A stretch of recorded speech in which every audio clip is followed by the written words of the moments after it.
예, 금요일 묵상의 시간입니다. 정말 우리의 기도를 하나님이 들으시는가? 정말 우리의 기도를 하나님이 들으시는가? 이런 제목으로 또 이번 주간 마지막 묵상 함께 나누겠습니다. 어제 우리는 요한계시록을 살피는 또 여러 가지 해석 방법에 대해서 다시 한번 살폈습니다. 과거적, 미래적, 현재적, 그러니까 역사적, 그리고 이제 상징적 해석 방법들이 있다고 했는데 이 모든 것들이 요한계시록을 이해해 감에 있어서 잘 적용되고 또 바르게 해석하는 그런 용도로 쓰여야 된다라는 걸 생각해 봤죠. 그러니까 우리가 집을 지을 때 내가 만약에 망치질을 잘한다고 해서 집을 짓는데 망치 하나만으로 다 지을 수는 없습니다. 그러니까 적절한 이런 장비들이 동원이 돼야 바르고 온전하게 집을 지어갈 수 있잖아요. 그러니까 적절한 해석의 툴을 바르게 사용하는 게 중요하다라는 거예요. 그래서 무엇보다 가장 먼저는 계시록을 살필 때 우리가 성경의 역사를 통해 이 각 권의 기록 목적, 그 역사적 배경들을 살펴왔던 것처럼 계시록 또한 그런 기록 배경과 기록 목적을 잊지 않고, 그래서 이 편지가 그 시대 이제 로마를 비롯한 이 그와 결탁한 정치적 그 권세들에 의해서 무참히 짓밟히고 있는 그 성도들을 향해 하나님이 먼저 나서서 보내는 하나님의 안타까움과 또한 그럼에도 불구하고 분명하게 성도들로 하여금 오냐오냐만 하는 게 아니라 나아갈 바를 알게 하는 하나님의 분명한 뜻이 담겨 있는 그런 말씀이다 라는 것을 우리가 염두에 두고 살피는 게 중요하다. 이거 잊지 마십시오. 자, 계시록 4장부터는 지금 마땅히 되어질 일들을 보여주시려고, 그러니까 요한계시록의 큰 세 가지 구조 중에 마지막에 되는 걸 보여주려고 이제 시작된 말씀인데, 그게 이제 하나님께서 그것을 위해서 요한을 천상의 자리로 불러주셨고, 그곳에서 요한이 본 거를 이렇게 묘사하는 거. 근데 이것만으로 굉장히 중요하다고 그랬죠. 성도들이 볼 때는 예수님이 죽었는 줄 알았는데, 이제 다시는 재림이 없는 줄 알았는데, 살아계신 예수님의 그 놀라운 모습을 보고, 또 그를 위해 준비된 많은 것들을 보니까, 뭐 그것만 보는 성도들에게만 해도 이것 자체만으로도 참 힘이 되고 소망이 된다. 그랬습니다. 자, 그래서 계속해서 이제 5장도 보면, 요한이 계속 본 거를 말하고 있습니다. 근데 그래서 어떤 사람들은 지금 있는 일에 해당되는 이 계시록의 두 번째 단락이라고 할 수 있는 2장, 3장에 연결해서 2장부터 5장까지가 지금 있는 일에 해당된다. 그렇게도 이제 분류하는 경우도 있습니다. 요한이 본 걸 계속 적고 있으니까. 자, 어쨌든 계속해서 이제 5장을 보면 1절, 내가 봄에, 자, 또 봤죠. 보좌에 앉으신 이의 오른손에 두루마리가 있으니 안팎으로 썼고 7인으로 봉하였더라. 그러니까 5장도 계속해서 요한이 보고 있는 것을 설명하고 있는데, 보니까 7인으로 봉했다. 그런데 인이 뭡니까? 인은 옛날 영화 같은 걸 보면 두루마리로 된 편지나 뭐 어떤 편지에 이게 덮은 다음에 그 봉투로 덮은 다음에 붙이려고 고무 같은 걸 불로 녹여서 거기다 놓은 다음에 도장을 쭉 찍잖아요. 그래서 이제 그 편지를 봉해서 편지를 아무나 보지 못하도록 하고 떨어지지 않게 해서 나중에 이제 그 편지를 받아보는 사람이 그 인봉을 깨고 이제 그 내용을 볼 수 있도록 그렇게 하는 걸 말하는 거죠. 그런 걸 봤다는 거예요. 그래서 2절 또 봄에 또 계속 봤어요. 요한이 계속 보고 있는 걸 말하는 겁니다. 힘 있는 천사가 큰 음성으로 외치기를 누가 그 두루마리를 펴며 그 인을 떼기에 합당하냐 하나, 하늘 위에나 땅 위에나 땅 아래에 능히 그 두루마리를 펴거나 보거나 할 자가 없더라. 그 두루마리를 펴거나 보거나 하기에 합당한 자가 보이지 아니하기로 내가 크게 울었더니. 그러니까 편지를 봉한 것은 보는 사람이 깰 수 있어야 되는 건데, 하나님 오른손에 있는 지금 두루마리, 7인으로 봉해진 두루마리, 그 내용의 정황을 봐서 분명히 거기에 지금 장차될 일이 기록된 두루마리 같은데, 그 봉인을 깰 사람이 천상에 아무도 없더라, 그 말이죠. 그래서 요한이 울었다고 하는데, 마땅히 보여줄 것을 약속받았음에도 불구하고 더 이상 볼 수 없음으로 인해서 이거 봐야 되는데 못 보는 상황이 됐으니까 두려움의 어떤 울음이라고도 하고, 또 계시의 내용 가운데 구체적으로 심판에 대한 하나님의 구원의 계획을 알 수 없게 됐기 때문에 그 계시록을 알고자 하는 어떤 열정의 울음이다. 뭐 이런 식으로도 해석을 합니다.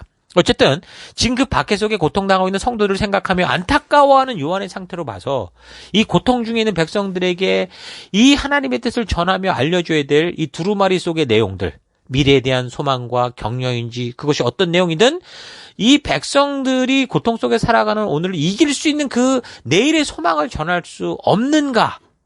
이제 그것으로 인해서 아마 요한이 굉장히 슬퍼하지 않았을까? 운 것으로 보입니다. 어쨌든 그래서 5절 장로 중에 한 사람이 내게 말하되 울지 말라. 유대 지파의 사자 다윗의 뿌리가 이겼으니 그 두루마리와 그 7인을 떼시리라. 그러니까 누군가 또 뗄 사람이 있다라는 거죠. 아무도 뗄 수 없는 게 아니라 누군가 뗄 그분이 있다라고 말하는 거예요. 그래서 요한이 보니까 6절 내가 보니 또 보니 보좌와 내 생물과 장돌 사이에 한 어린 양이 서 있는데 일찍이 죽임을 당한 것 같더라. 그에게 7뿔과 7눈이 있으니 이 눈들은 온 땅에 보내심을 받은 하나님의 7영이더라. 그 어린 양이 나와서 보좌에 앉으신 이의 오른손에서 두루마리를 취하시니라. 그러니까 요한이 그 인을 뗄 수 있는 그분을 보았는데 그분을 묘사하는 말을 들을 때 어떻게 해요? 어때요? 누구 같아요?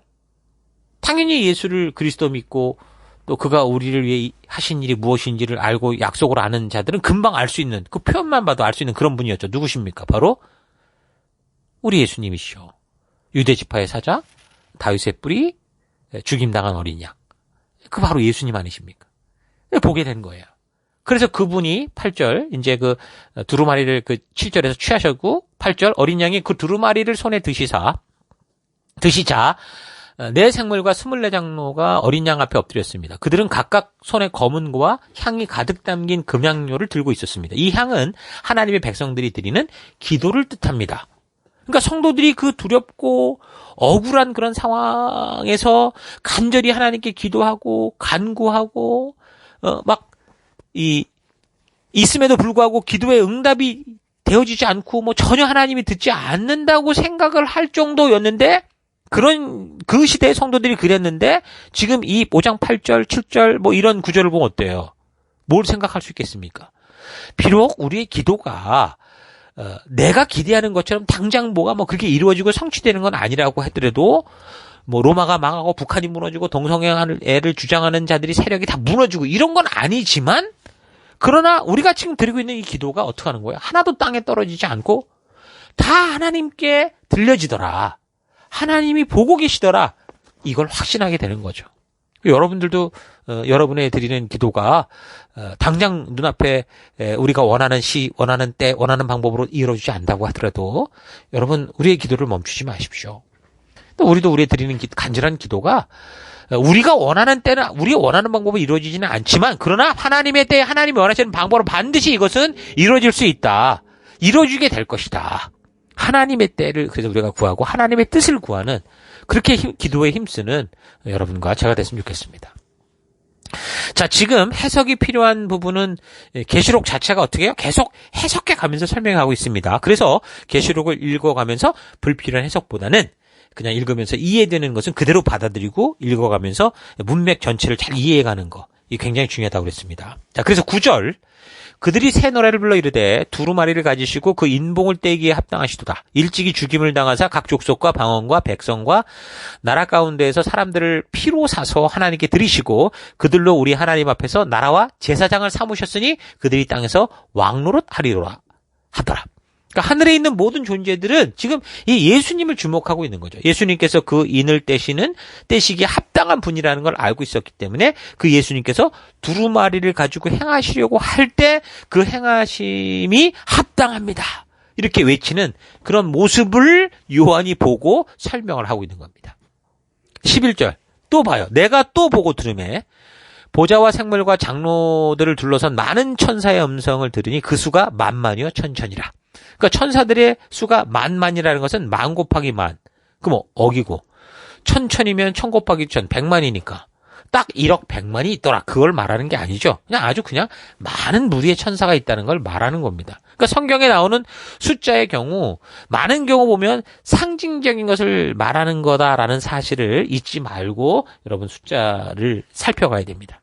지금까지 문장 그대로 읽으면서 이해가 가고 있지만 이런 부분은 당연히 또 문자적으로만이 아니라 이 만만 천천이라는 게 상징적 의미로서 큰 무리를 말하는구나. 이렇게 이제 우리가 인식해 갈 필요가 있다라는 거죠. 이게 바로 이제 여러 가지 각도에서 우리가 어떻게 해요? 계시록을 이해해가는 방법입니다. 12절. 큰 음성으로 이르되 죽임을 당하신 어린 양은 능력과 부와 지혜와 힘과 존귀와 영광과 찬송을 받으시기에 합당하도다 하더라.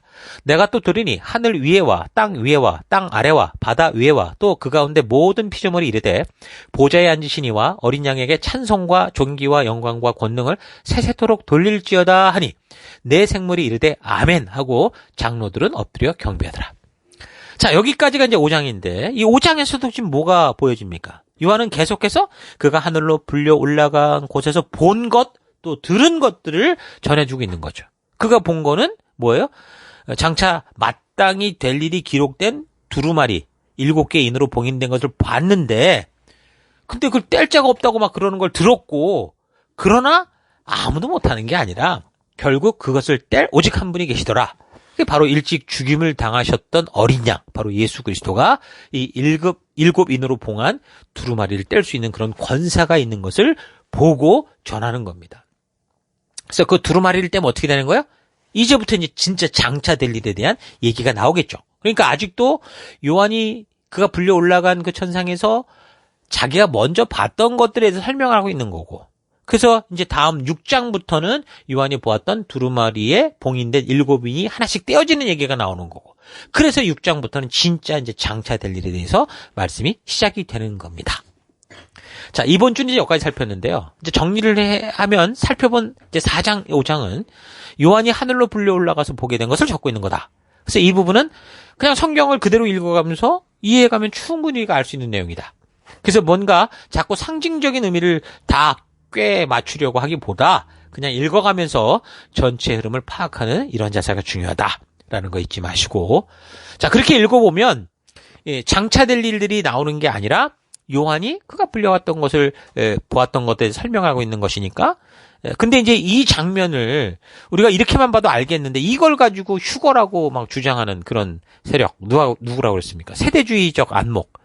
이 세대주의적인 주장은 단지 성도들이 대환란을 겪지 않을 수 있다라는 이 사실을 강조를 해서 듣는 성도들로 하여금 그 두려운 이 말세의 그 심판을, 형벌을 벗어나려고 했는지는 모르지만, 그런 소망을 주려고 했는지 모르지만, 결국 이런 주장은 어떻게 됐어요? 오늘을 살아가는 성도들로 하여금 이 계시록의 메시지가 주는 결국은 환난과 핍박 속에서도 담대히 주의 뜻을 따라 나아가야 된다고 하는 성도의 사명, 결국 계시록도 그 얘기를 하고 모든 성경이 그 얘기를 하고 있는 건데 그런 사명을 잃어버리게 하고 뭐든지 성도는 그냥 고통이 올 때 쉬운 길, 빠른 길, 지름길, 편안한 길로 이렇게 싹싹싹 빠져가는 그런 존재다. 이런 식으로 생각하게 한 거죠. 결국 그 결과는 성도들이 교회 열심히 나와도 나태하고 게으르고 하나님 이용해서 자기 더 배부르려고 하고 그리고 어떻게 살아도 괜찮다. 결국 우리는 붙들림 받은 하나님의 자녀니까 천국 가고 우린 가게 될 거다. 이런 식의 이상한 정말 이 세상의 손가락질하는 그런 교인들이 되고 만 겁니다. 오늘 성경의 근거로 볼 때 분명한 것은 마지막 교회 성도들은 반드시 그 많은 환난을 다 통과해야 된다라는 것입니다. 우리가 살아가는 이 세상은 절대 만만치 않다라는 것입니다. 만약 우리 시대에 혹시 지금 이렇게 예언된 이런 일들이 벌어진다면 참으로 1세기 당시 실제로 있었던 로마의 박해라고 두려워 떨던 그런 일들, 그러니까 지금 북한이나 이슬람 과격단체들의 이 박해를 받고 있는 기독교인들의 그 고통이 실제로 벌어지게 되겠죠. 만약 우리 생애 동안에 예수님께서 안 오시고 우리가 죽은 후에 이런 일이 벌어지면 몰라도 이 계시록이 말씀해주는 시기를 살아가는 성도들은 정말 이 계시록의 말씀을 잘 묵상하고 바르게 배워서 이 어둠 속에서도 어떻게 성도로서 살아가야 되는가? 우리는 어떤 자세로 이 길을 걸어가야 되는가? 7교회 예를 통해서도 말씀해 주시고 지금 이제 하나하나를 통해서도 우리에게 말씀해 주시는 그런 이 하나님의 뜻을 온전히 듣고 참된 소망과 영원한 소망, 우리가 붙들어야 될 이 소망을 확실하게 우리가 알지 않으면 어떻게 무너질지 모르는 거예요. 그래서 우리는 이 계시록을 필수적으로 바르게 알아야 되고 또 바르게 전해야 되는 겁니다. 성경대로 읽어나갈 때 환난 전에 휴거가 된다는 것은 이제 성경적이지 않다. 세대주의적 주장은 맞지 않다라는 거. 그래서 오히려 다 같이 환난을 겪어야 된다라는 게 지금 요한계시록이 말해주고 있는 진리다라는 사실을 여러분 눈으로 직접적으로 확인해 갈 수 있기를 바랍니다. 자, 그러면 이제 어떤 환난이 오느냐?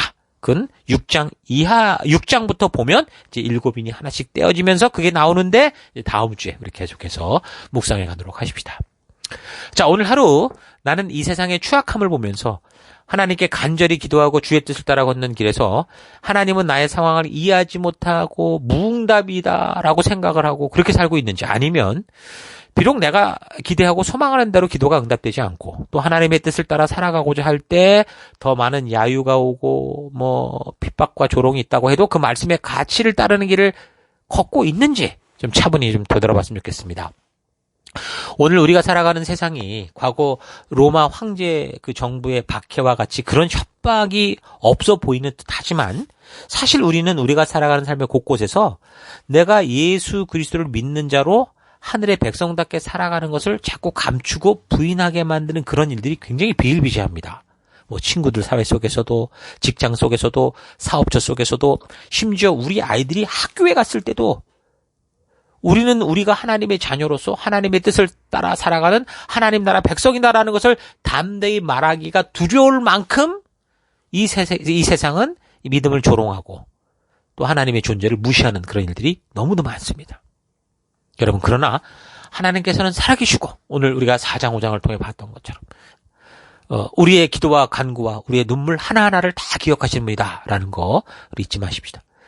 또한 이 세상의 역사는 당장 욕심대로 사는 사람들에게 의해서 뭐가 흘러가는 것 같지만 결국 온전한 하나님의 뜻만이 하나님의 뜻대로 결론되어질 거다. 이렇게 될 거다라는 거 잊지 마시고 우리가 보냄을 받은 각자 사명의 더 곳곳에서 하나님의 뜻을 따라 살아내는 거룩한 하늘 백성답게 여러분 서는 그런 하루 되기를 주의 이름으로 축원합니다. 자, 오늘 하루도 힘내십시오. 잠시 기도하겠습니다. 하나님께서 인간의 삶 하나하나에 개입하신다면 누가 우리의 주님 앞에 똑바로 설 수 있겠습니까? 그래서 하나님께서 주의 종들을 통해 우리에게 하나님의 뜻을 알리시고 인간들이 자유의지를 가지고 어떻게 살아가든지 오래 참으시면서 인간 스스로 주의 뜻을 따라 나오기를 소망하시는 분임을 잊지 않고 주의 뜻을 따라 걷는 내가 되길 원합니다. 내가 좋을 때만, 내가 편리할 때만, 내가 필요할 때만 주의 길을 걷는 삶이 아니라 어떤 상황과 환경이 내게 다가와도 오직 주의 뜻이 이 땅에서 이루어질 수 있는 순종의 삶 살아가기 원합니다. 우리 주님은 살아계시고 주님의 나라는 영원하며 나를 위해 십자가로 우리의 죄를 용서하신 예수님께서 반드시 다시 오신다라는 것을 믿습니다. 마라나타, 우리 주 예수님, 우리 주 예수에 어서 오시옵소서. 고백합니다. 하나님, 내 모든 삶이 그래서 주의 임재가 있는, 주님이 동행하는, 언제라도 주님과 함께하는 그런 삶이 되기를 원합니다. 하나님, 정말 우리가 그런 믿음을 가지고 비록 이 땅을 살아가며 우리의 기도가 우리의 소망하는 내가 기대하는 대로 이루어지지 않고 벌어지지 않는다고 해도 하나님 정말 참된 믿음을 가지고 그 길을 걷는 내가 되기 원합니다. 그 길로 이끄시고 인도하신 하나님 감사드리고 예수님 이름으로 기도했습니다. 아멘.